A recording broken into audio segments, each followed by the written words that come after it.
महात्मा लोगों को भी देखे होंगे कि उंगलियों की रगड़ से काठ की गुड़िया घिस गई, खूंटी में टम गई, लेकिन न खुद तरे न दूसरों को तारने की क्षमता आई। ये बच्चा कुछ आवाज कर रहा है, इसको बंद कराइए।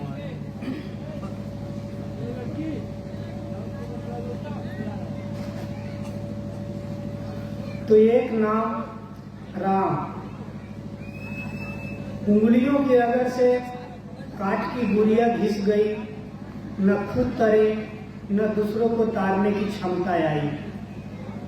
जबकि गोस्वामी तुलसीदास जी कहते हैं कि राम केवल एक बार कह देने से खुद तर जाते हैं। तो यहाँ समझने की बात है कि वो एक नाम क्या है। तो एक होता है एक वचन और एक होता है बहुवचन। होता है ना एक वचन, द्विवचन और बहुवचन। तो एक जो होता है वो एक वचन है, उसका बहुवचन होता है अनेक।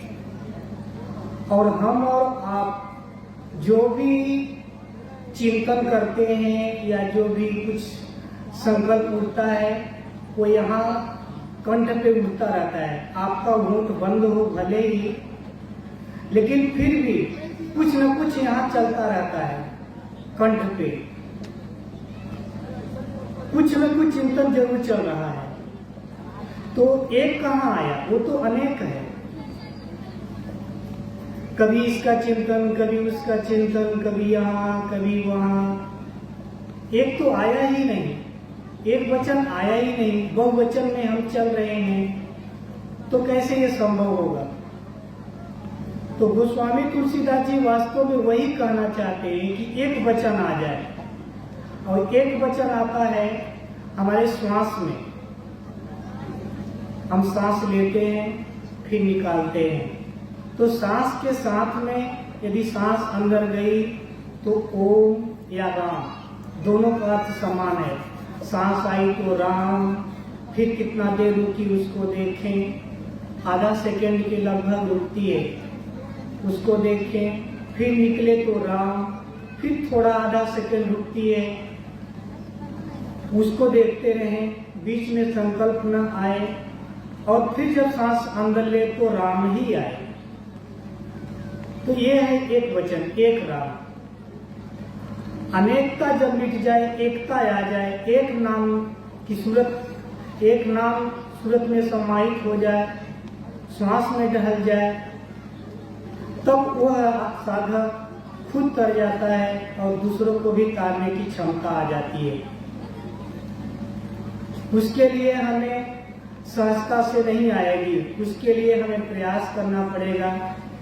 और वो प्रयास है पुण्य का। जिसके पास जैसा पुण्य है उसी के अनुसार उतने ही मात्रा में वो भजन कर पाता है। आप लोगों के पास भी कुछ न कुछ पुण्य पुरुषार्थ है जो यहाँ खींच कर लाया है, भले ही अल्प ही क्यों न हो, पर आज वो पुण्य फलीभूत हुआ है, उसी की बदौलत आप लोग यहाँ हैं। तो इसी तरह से जब नाम जपते जाएंगे, एक नाम की डोर पकड़ में आती जाएगी, आहिस्ते आहिस्ते पुण्य संग्रह होता जाएगा। जितना जितना हमारा पुण्य संग्रह होगा उसी अनुसार भजन में मन लगने लगेगा। आज थोड़ा कम लग रहा है, कल थोड़ा ज्यादा लगेगा, फिर उससे ज्यादा। इस तरह से दिन प्रतिदिन साधना उत्तरोत्तर बढ़ती चली जाएगी और एक दिन वो अवस्था आ जाएगी कि बहुवचन अनेकता मिट जाएगी, एक नाम रह जाएगा भगवान का।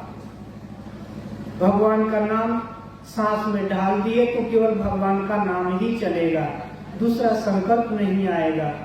जब ऐसी अवस्था आ जाती है तब गोस्वामी तुलसीदास जी कहते हैं कि बारक राम कहत जब जेऊ होत तरम तारण नर केऊ। बारक मतलब एक बार जो कह दे राम इतना ही तो खुद तर जाता है और दूसरों को तारने की क्षमता आ जाती है। तो पुण्य का संचय बहुत जरूरी है। आज हमारे पास थोड़ा पुण्य है तो सेवा करके पुण्य बढ़ाएं, भजन करके पुण्य बढ़ाएं। जितनी मात्रा में पुण्य संचय होगा उतना भजन उत्तरोत्तर होगा। जैसे जो हमारे पुराने पहले संत हुए हैं वे सब एकाएक भगवान को नहीं प्राप्त किए हैं, क्रम क्रम से प्राप्त किए हैं। जैसे भगवान महावीर थे तो वे एक लकड़हारा थे, जंगल में लकड़ी काट रहे थे।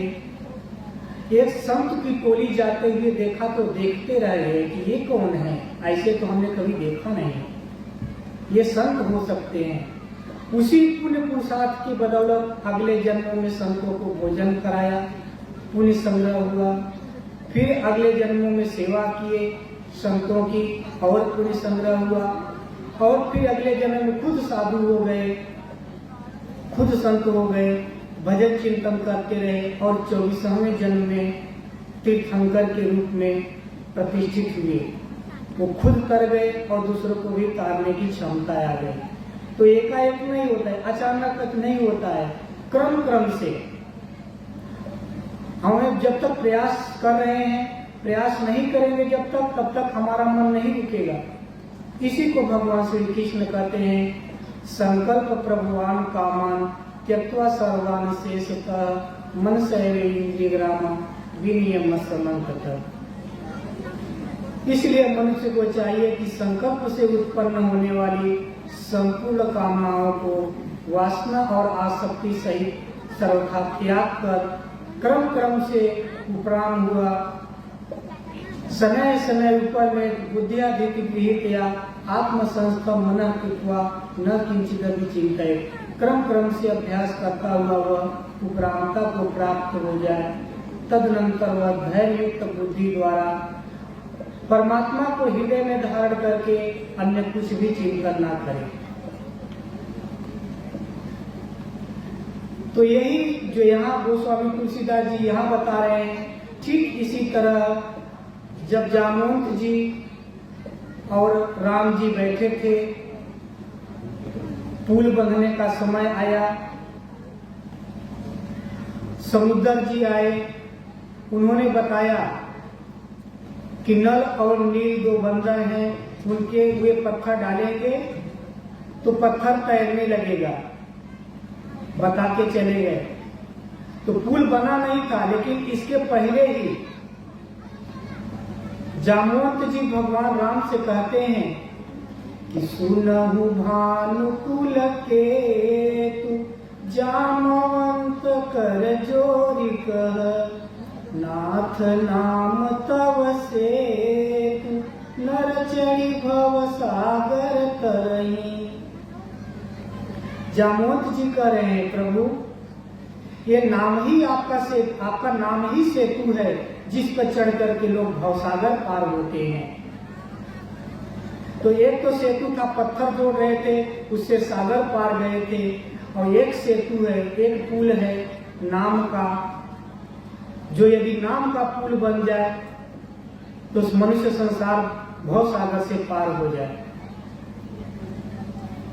तो आप लोग देखे होंगे, रामायण में देखे होंगे, टीवी सीरियल में भी देखे होंगे, जब हनुमान जी पत्थर रख रहे थे तो हर पत्थर पे लिखते थे राम, अगला डाल दिए, अगला पत्थर लिखे राम, फिर डाल दिए।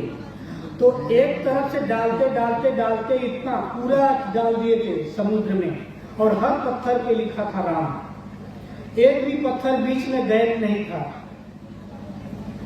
तो इसी तरह यदि हम अपने श्वास में, पुल तो तभी बनेगा ना जब बीच में गैप न हो, तो इसी तरह से यदि राम राम राम अपने हम श्वास में ढाल लें, एक भी संकल्प न आए, जितना देर हम बैठे हैं उतना देर एकदम राम राम राम का एक पुल बना दें, बीच में गैप न आए, तो एक पुल तैयार हो गया।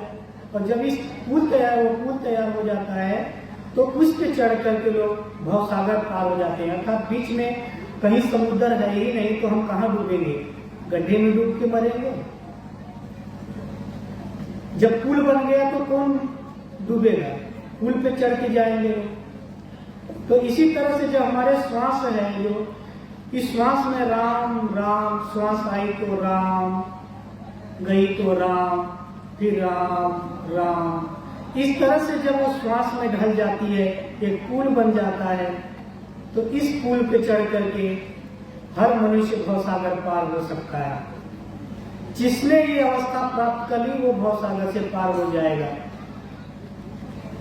लेकिन ये क्रम क्रम से होगा, सहजता से हो, अचानक नहीं होगा, आहिस्ते आहिस्ते होगा, जितना अभ्यास हमारा सदता जाएगा। मानते हैं आज हमारे पास अभ्यास नहीं है, तो इसका ये मतलब नहीं है कि नहीं होगा, हमें प्रयास करना चाहिए। आज से ही नियम बना लें, 5 मिनट बैठ रहे हैं तो 5 मिनट सही, अगले दिन 5 मिनट से ज्यादा बढ़ाएं, 7 मिनट, फिर 10 मिनट, 15 मिनट, 20 मिनट, धीरे धीरे मन लगता जाएगा, धीरे धीरे अभ्यास होता जाएगा और धीरे धीरे वो अवस्था आती जाएगी।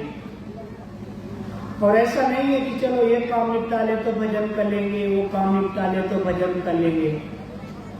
तो कभी ये संसार में कोई काम निपटा ही नहीं है। हम निपट जाएंगे संसार से, पर काम नहीं निपटने वाला है। जैसे ये कोई मरीज जब तक युवा थे तब तक तो वो कहेंगे ये काम निपटा ले तो भजन करेंगे, वो काम निपटा ले तो भजन करेंगे। और जब अंतिम समय आया तो लेटे हुए थे बिस्तर पे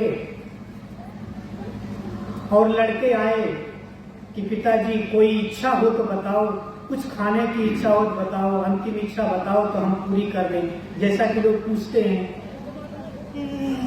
तो उन्होंने कहा हमें किसी चीज की जरूरत नहीं है, इस समय हमें जरूरत है और कुछ श्वास की। यदि कहीं श्वास बिक रही हो तो हमें कुछ दिन का श्वास खरीद के दे दो ताकि हम जी सके।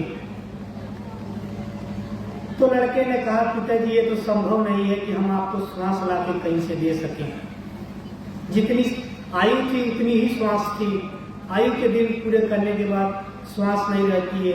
इसीलिए हमारे महापुरुषों ने कहा है तेरी हीरा जैसी श्वासा बातों में बीती जाए। ये श्वास को हीरा की संज्ञा दी गई है क्योंकि ये खरीदने से नहीं मिलेगी। आयु के दिन पूरे होने के बाद आप एक भी श्वास अधिक नहीं जी पाएंगे। तो जब तलक है जिंदगी, फुर्सत नहीं है काम से, कुछ समय ऐसा निकालो, प्रेम कर लो राम से। जिंदगी जब तक है फुर्सत नहीं है, बिल्कुल फुर्सत नहीं है, ये काम वो काम, समय हमें निकालना पड़ेगा। जितना भी समय निकाल लें भगवान के लिए, वो एक एक श्वास हमारे हीरे की कीमत के बराबर है। भगवान का एक एक नाम हीरे की कीमत के बराबर है, अनमोल है। इसलिए हमें प्रयास करते रहने चाहिए, तब जाकर के एक नाम की अवस्था आएगी। और जब एक नाम की अवस्था आ जाएगी तब खुद कर जाएंगे और दूसरों को भी करने की क्षमता आ जाएगी। तो शास्त्र कोई बिरला महापुरुष लिखते हैं और जानते हैं, उनके संरक्षण में कोई बिरला अधिकारी ही समझ पाता है, बाकी सब न जानते हैं न समझते हैं। जो गोस्वामी जी लिखते हैं कि 12 राम तक जब देव हो कर्म कारण रखते। तो एक घड़ी आदि में पुनिया, तुलसी संगति साधु की कटे कोटि अपराध। ओम श्री सद्गुरुदेव भगवान की।